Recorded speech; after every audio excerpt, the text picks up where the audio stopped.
अब अब देखो बच्चों, तीसरा सवाल है कि ए determinant of second order is made with the elements 0 and 1. The number of determinant with non-negative values is.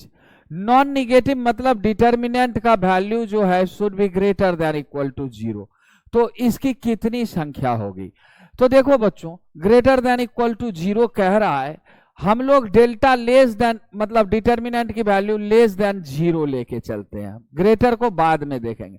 तो सबसे पहले जब मान लो कि कोई मैट्रिक्स अपन बनाते हैं, डिटर्मिनेंट बनाते हैं, तो मान लो यहां ए है, बी है, सी है, डी है, तो इसको total number of possibilities, total number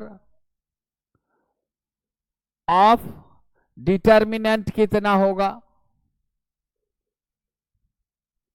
ये हो गया 2 to the power 4।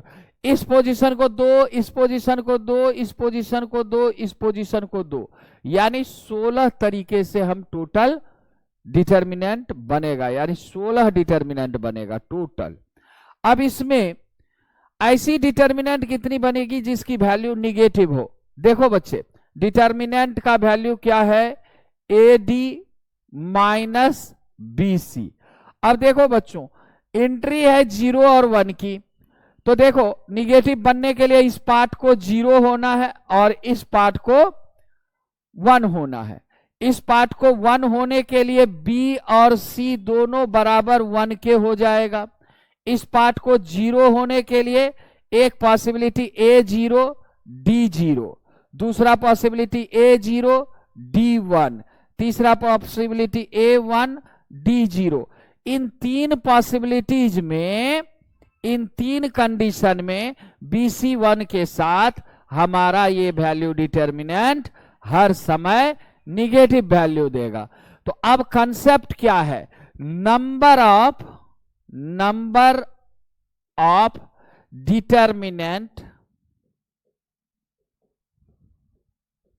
With negative values is equal to 3। तो जितना निगेटिव होगा उतना ही पॉजिटिव भी होगा।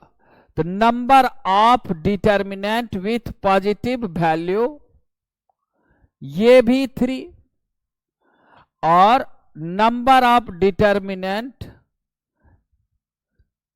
इक्वल टू 0 इज 16 माइनस 6 यानी 10।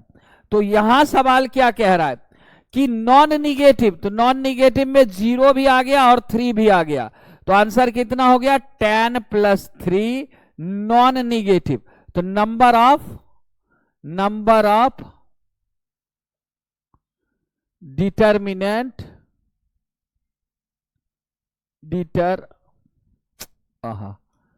यहां से हटा दो, अगले पेज में जाते हैं।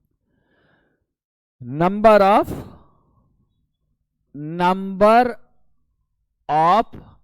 Determinant with non